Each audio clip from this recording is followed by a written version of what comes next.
Hello viewers, আসসালামু আলাইকুম। Welcome back to study point. আশা করছি আপনারা সবাই ভালো আছেন। আরও একটি নতুন ভিডিওতে আপনাদেরকে স্বাগত। 20 আগস্ট 2021 কারিগরি শিক্ষা অধিদপ্তর কারিগরি ও মাদ্রাসা শিক্ষা বিভাগের অধীনে পলিটেকনিক ইনস্টিটিউটের বিভিন্ন পদের পরীক্ষা অনুষ্ঠিত হয়। এই ভিডিওতে সেই অনুষ্ঠিত পরীক্ষার প্রশ্ন এবং একই সাথে তার সমাধান পাবেন অবশ্যই গণিতের ব্যাখ্যাসহ। সমস্ত তথ্য সংগ্রহ করা হয়েছে অগ্রদূত বিসিএস সিরিজ থেকে। তবে ভিউয়ার্স, শুরু করা যাক। 1 থেকে 15 নং হচ্ছে গণিতের প্রশ্ন। এগুলোর ব্যাখ্যাসহ সমাধান ভিডিও শেষে পেয়ে যাবেন। কোন বানানটি শুদ্ধ? উত্তর গৃহিণী, গয়রিকার, হয়রস্যি, মূর্ধন্য দীর্ঘী, গৃহিণী। বেগম রোকেয়া কখন এবং কোথায় জন্মগ্রহণ করেন? উত্তর বেগম রোকেয়া 1880 সালে রংপুর জেলায় জন্মগ্রহণ করেন। রাবণের চিতা বাগধারাটির অর্থ কী? উত্তর রাবণের চিতা বাগধারাটির অর্থ চির অশান্তি। চির অশান্তির বিষয়টাকে রাবণের চিতা বলা হয়। কর্মে যার ক্লান্তি নাই, এ বাক্যাংশের সংক্ষিপ্ত রূপ কী? উত্তর অক্লান্ত কর্মী। কর্মে যার ক্লান্তি নেই, অক্লান্ত কর্মী। কোনটি উভয়লিঙ্গবাচক শব্দ? উত্তর মানুষ। মানুষ হচ্ছে উভয়লিঙ্গ, এর পুলিঙ্গ এবং স্ত্রীলিঙ্গ কোনোটি নেই। সংশয়ের বিপরীতার্থক শব্দ কোনটি? উত্তর প্রত্যয়। সংশয়ের বিপরীত প্রত্যয়। দেশের জন্য সেবা করো, দেশের কোন কারকে কোন বিভক্তি? উত্তর সম্প্রদানে ষষ্ঠী।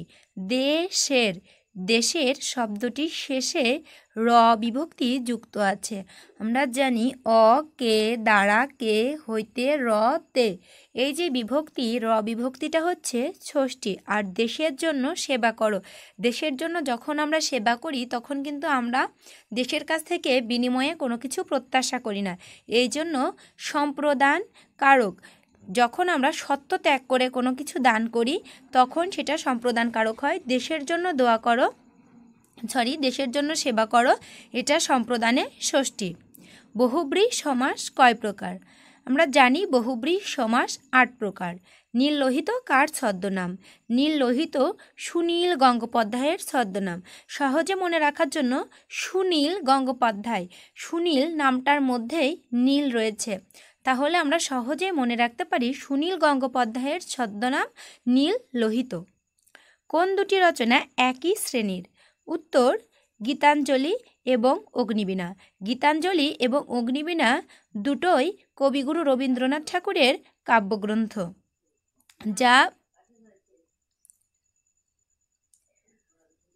যা ভাষায় প্রকাশ করা যায় না তাকে এক কথায় কি বলে? যা ভাষায় প্রকাশ করা যায় না তা হচ্ছে অনির্বচনীয়। অনির্বচনীয়কে বলা হয় যা ভাষায় প্রকাশ করা যায় না। ঐহিক শব্দের বিপরীত শব্দ হলো ঐহিক পারত্রিক। দুইয়ের মধ্যে একটি, এর এক কথায় প্রকাশ কি হবে? দুইয়ের মধ্যে একটি, দুইয়ের মধ্যে একটি হচ্ছে অন্যতর। অন্যতর, অন্যতম নয়। অনেকের মধ্যে একে অন্যতম ব্যবহার করা হয়, কিন্তু দুইয়ের মধ্যে একটিতে অন্যতর। লাস্টে র। ভবিষ্যতের বাঙালি গ্রন্থের রচয়িতা কে? উত্তর ভবিষ্যতের বাঙালি গ্রন্থের রচয়িতা এস ওয়াজেদ আলী। যে নারীর স্বামী ও পুত্র নাই এক কথায় কি বলে? উত্তর অবিরা। অবিরা হচ্ছে যে নারীর স্বামী ও পুত্র নেই তাকে বোঝাতে ব্যবহৃত হয়। পাণিনি ছিলেন ব্যাকরণবিদ। শরতের শিশির বাগধারার অর্থ কী? শরতের শিশির বাগধারার অর্থ হচ্ছে সুসময়ের বন্ধু। উজানের কই বাগধারাটির অর্থ কী? উজানের কই সহজলভ্য। স্বাধীনতা তুমি কবিতার রচয়িতা কে? স্বাধীনতা তুমি কবিতার রচয়িতা, যাকে আমরা নাগরিক কবি বলে জানি, শামসুর রাহমান। শামসুর রহমান হচ্ছেন স্বাধীনতা তুমি কবিতার রচয়িতা। তিমির হননের কবি উপাধিটি কার? তিমির হননের কবি উপাধিটি হচ্ছে রূপসী বাংলার কবি Jibanananda Das. Choose the correct sentence. The train is running on time. On time একটি নির্দিষ্ট সময়ে যখন কোনো কিছু চলা শুরু করে সেটা বোঝাতে আমরা প্রিপোজিশন টাইমের পূর্বে অন ব্যবহৃত করি। The train is running on time. The word precedence means. Precedence means হচ্ছে প্রায়োরিটি। প্রায়োরিটি হচ্ছে প্রাধান্য। If I dash reach I would travel around the world. If I were reach, if I were reach I would travel around the world. You said to me, you are right. Indirect form. You said to me, you are right. তাহলে said-এর পরিবর্তে আমরা কি বসাবো? You told me. said-এর পরিবর্তে told, you told me. told-এর পরে to আর বসবে না, me apostrophe উঠে যে কমা ইনভার্টেড কমা উঠে যে বসবে that. You told me that. You second person. Second প্লেসে রয়েছে মি, তার সাথে চেঞ্জ হওয়ার পরে হয়ে গেল আই। সাবজেক্টিভ ফর্মে এসে হলো I. You told me that I was you are right. Present indefinite present simple tense থেকে পাস্ট সিম্পল টেন্সে চলে গেল আই ওয়াজ রাইট। তাহলে you said to me you are right এর ইনডাইরেক্ট ফর্ম হচ্ছে you told me that I was right. Verb of the word false is. ফলসের verb হচ্ছে falsify. Falsify. The correct translation of সে অঙ্কে কাঁচা। সে অঙ্কে কাঁচা এর ট্রান্সলেশন হচ্ছে he is weak in English. He is weak in English. দুর্বল বা কাঁচা বোঝাতে আমরা উইক ইন ব্যবহার করি এবং দক্ষ বোঝাতে আমরা গুড অ্যাট ব্যবহার করি। He leads dash most unhappy life. He leads the most unhappy life. Do or die is compound sentence. Do or die এখানে অর রয়েছে, ডু অর ডাই হচ্ছে compound sentence. Would you mind dash. Would you mind opening the door. Would you mind opening the door. Which pair is the similar meaning of distort twist. Distort twist এর similar form হচ্ছে harmonise balance. Harmonise balance. The passive form of he places us. He places us. We were pleased. We were pleased. প্লিজডের পরে সবসময় with বসে। We are pleased. We are pleased with him. Here objective ফর্মে him বসলো, তাহলে we are আসের জন্য subject হয়ে গেল, অবজেক্ট সাবজেক্ট হয়ে যায়, এই জন্য আস থেকে উই। আচ্ছা, হি প্লেসেস আস এটা প্রেজেন্ট সিম্পল টেন্স ছিল, সেই জন্য আমরা এখানে সাহায্যকারী ভার্ব আর পেয়ে গেলাম। আর প্লিজডের পরে নর্মালি আমরা ভয়েসে বাই বসিয়ে থাকি, কিন্তু প্লিজডের পরে সবসময় উইথ ব্যবহৃত হয়, তাই we are pleased with him. Find out the plural form of oasis. ওসিসের প্লুরাল ফর্ম হচ্ছে ও সেস। লাস্টে আইএস ছিল, হয়ে গেল ইএস ও সেস। আমার যদি পাখির মতো ডানা থাকতো এর ইংরেজি কি? আমার যদি পাখির মতো ডানা থাকতো, if I would have the wings of bird. আমার যদি পাখির মতো ডানা থাকতো। The synonym of shun is. Shun is avoid. শানের সিনোনিম হচ্ছে অ্যাভয়েড। অ্যাভয়েড হচ্ছে ত্যাগ করা।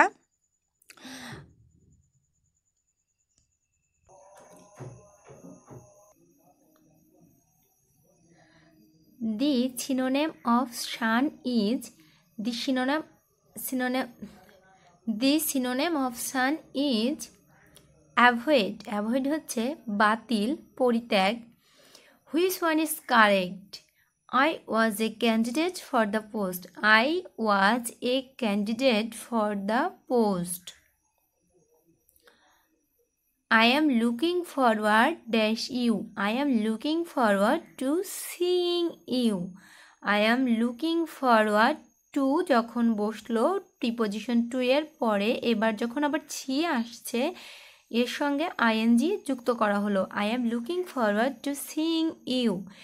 At least one of the students dash full marks every time.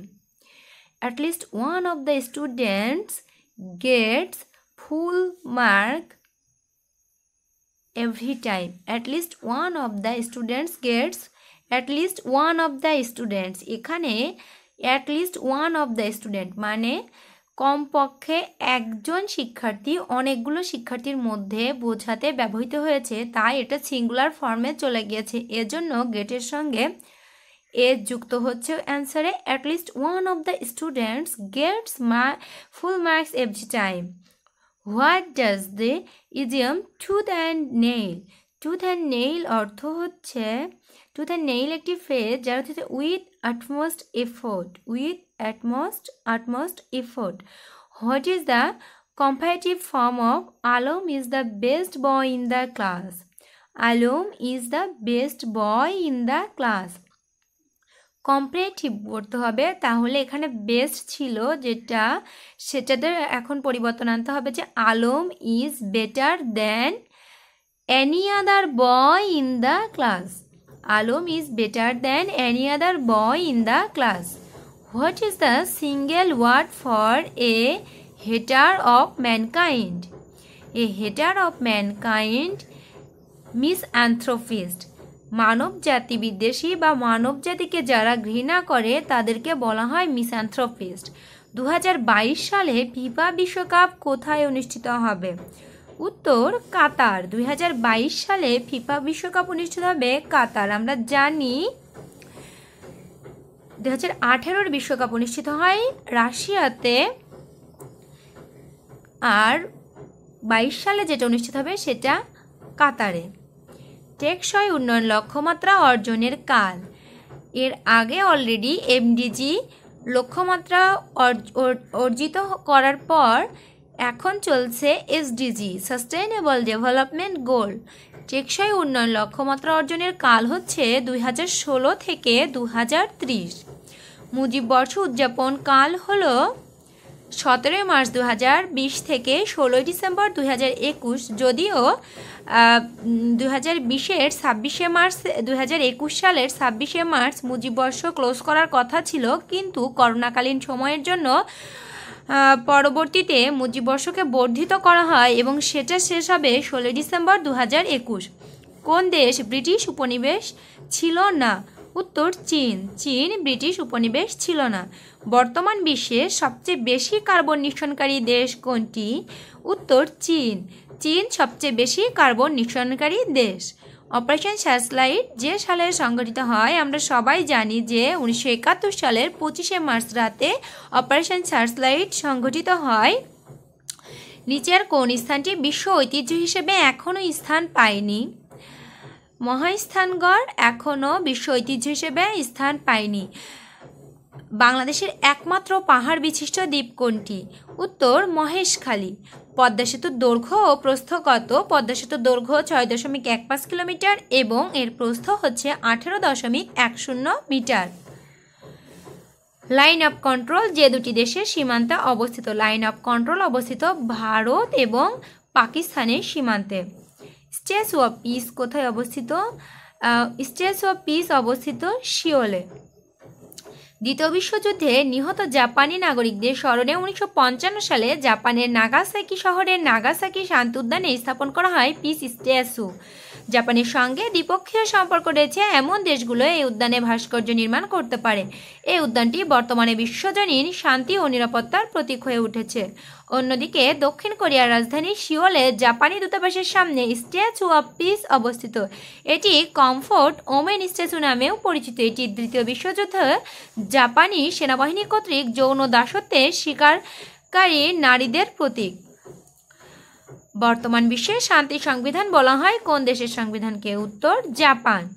বিখ্যাত চিত্রকর্ম ম্যাডোনা 43-এর চিত্রকরকে? উত্তর শিল্পাচার্য জয়নুল আবেদিন। ঐতিহাসিক ট্রয় নগরী কোন দেশের অন্তর্গত? উত্তর ঐতিহাসিক ট্রয় নগরী তুরস্কের অন্তর্গত। কাইজার কোন দেশের প্রাচীন রাজাদের বলা হয়? উত্তর জার্মানির প্রাচীন রাজাদের কাইজার বলা হয়। ভিউয়ার্স, আমি শুরুতেই ম্যাথ প্রশ্নগুলো স্কিপ করে যাই এবং বলেছিলাম যে ভিডিওর শেষে ম্যাথ প্রশ্নগুলো ব্যাখ্যাসহ রয়েছে এবং এখানে ব্যবহৃত সমস্ত তথ্যই অগ্রদূত বিসিএস সিরিজ থেকে সংগৃহীত। জনি ও তার যমজ দুই বোনের বয়সের সমষ্টি 23 বছর। যমজ বোনদের প্রত্যেকের বয়স 6 বছর হলে জনির বয়স কত? ভিউয়ার্স লক্ষ্য করুন, জনি ও তার যমজ দুই বোনের বয়সের সমষ্টি 23 বছর। যমজ বোনদের প্রত্যেকের বয়স 6 বছর হলে জনির বয়স কত? জনির যমজ বোনদের বয়স যদি 6 বছর হয় তাহলে একটি বোনের বয়স 6, তার মানে যমজ তাহলে 2 জন, তাহলে 6 দ্বিগুণে 12, তাহলে 12 বছর। এখন মোট বয়স ছিল 23, তাহলে যমজ দুই বোনের 12 বছর। এখানে আমরা বিয়োগ করে দিলে পেয়ে যাচ্ছি জনির বয়স 23 বিয়োগ 12 সমান 11 বছর। 0.1%কে দশমিকে প্রকাশ করুন। আমরা জানি যে দশমিককে স্বাভাবিক সংখ্যায় প্রকাশ করতে হলে দশমিকের জন্য 1 এবং দশমিকের পরে যতগুলি সংখ্যা থাকে তার জন্য, আসলে এটা সংখ্যা না, যতগুলো অঙ্ক থাকে দশমিকের পরে যতগুলো অঙ্ক থাকে তার জন্য ততটি শূন্য বসাতে হয়। এখানে দশমিকের জন্য 1 নেওয়ার পরে আর একটি মাত্র অঙ্ক 1 রয়েছে, তার জন্য দশমিক উঠাতে প্রথমেই আমরা দশমিক 1কে 10 দিয়ে ভাগ করে ফেললাম। এর সাথে যেহেতু এটাকে দশমিকে প্রকাশ করতে হবে সেহেতু 1/100 দ্বারা গুণ করলাম, তাহলে 1 একে 1 আর নিচে হলো 10 100 গুণ করলে 1000। তাহলে এখন 1/1000 সহজ পদ্ধতিতে কথা হচ্ছে যে 1-এর জন্য একটি দশমিক নিয়ে নিচ্ছি এবং যতগুলো শূন্য আছে ততগুলো শূন্য, লাস্টে 1 1 2 3 4। এখানে আপনি দেখছেন দশমিকের পরে 4টি ঘর এবং নিচে উপরে যে ভগ্নাংশটি ছিল সেখানে ছিল 1-এর পরে 4টি ঘর। a + b = 6 এবং a - b = 4 হলে b এর মান কত? এটা আমরা অষ্টম নবম দশম এই 3টে শ্রেণীতেই আমরা এই অঙ্কটি করে থাকি।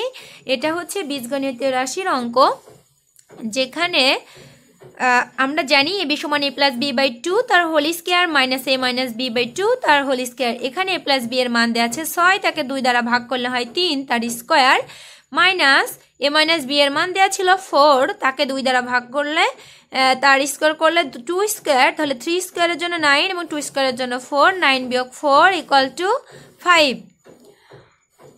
আমরা সবসময় অঙ্কগুলো ডিটেলসে করার চেষ্টা করব, কারণ অঙ্ক ডিটেলসে করলে কখনোই আপনাকে পরীক্ষার হলে যে কোনো বিভ্রান্তিকর অবস্থায় পড়তে হবে না। অন্যথায় আপনি যদি কোনো শর্টকাট উপায় খুঁজতে চান তাহলে কিন্তু আপনাকে বিভিন্ন সময় বিভিন্ন ঝামেলায় পড়তে হতে পারে, কেননা দেখা যায় সব অঙ্ক একই ধাঁচের অঙ্ক হলেও দেখা যায় যে সংক্ষিপ্ত পদ্ধতিতে সবসময় নাও মিলতে পারে, সেক্ষেত্রে কিন্তু আপনি ধরা খেয়ে যাবেন। x + 2y = 4 এবং 2x + y = 7 সমীকরণের সমাধান কোনটি? আচ্ছা, x + 2y = 8 এবং 2x + y = 7, এটাকে আমরা খুব সহজে করার জন্য দ্বিতীয় যে সমীকরণটা ধরা হয়েছে সেখানে 2 দ্বারা গুণ করে বিয়োগ করে দিব। তাহলে 2x এর সঙ্গে 2 দ্বারা গুণ করলে হচ্ছে 4x, y এর সঙ্গে 2 দ্বারা গুণ করলে 2y এবং 7 দুগুণে 14। এখন বিয়োগ করার সময় চিহ্ন পরিবর্তন হয়ে যাবে, তাহলে প্লাসের আগে মাইনাস এসে 2y কেটে গেল, 4x আর x যোগ করলে হলো 4x থেকে x বিয়োগ করলে হলো 3x। অপরদিকে সমানের অপর পক্ষে যারা রয়েছে সেখানে 14 থেকে 8 বিয়োগ করলে হয় 6, x আর 3 গুণ আকারে ছিল, যেটা এই 3টা অপোজিটে যে ভাগ হয়ে গেল 6/3 = 2। এখন x এর মান আমরা অলরেডি 2 পেয়ে গিয়েছি। এইটা কিন্তু আপনি এখানে অঙ্কটি করা থামিয়ে দিতে পারেন, যেহেতু x এর মান 2 শুধুমাত্র অপশন ঘতেই রয়েছে, সেক্ষেত্রে আপনি এটা 2 3 অ্যান্সার করে রেখে আসতে পারেন। যদি অন্য একাধিক অপশনে 2 থাকতো x এর মানের জায়গায় তাহলে আপনাকে তখন আবার y এর মানটি বের করা লাগতো। 15.6 এর 8% কত? 15.6 এর 8% যেহেতু শতকরা এমন একটি ভগ্নাংশ প্রতি ক্ষেত্রে যার হর 100, তাহলে 10 শতকরা, এখানে আমি 8/100 156/10।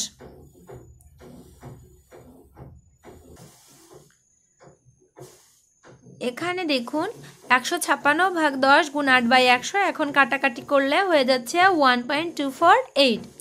ময়ূর ও হরিণ একত্রে 80টি, কিন্তু তাদের মোট পায়ের সংখ্যা 200। কতটি ময়ূর আছে? আমরা সবসময় জানি যে ময়ূরের পায়ের সংখ্যা 2টি, ময়ূর 2 পায়ের একটি প্রাণী, তাহলে যতগুলা ময়ূর থাকবে তত গুণ 2 হচ্ছে ময়ূরের পায়ের সংখ্যা। আর হরিণের পায়ের সংখ্যা, হরিণ হচ্ছে 4 পায়ে প্রাণী, তাহলে হরিণের পায়ের সংখ্যা যত তত গুণ 4।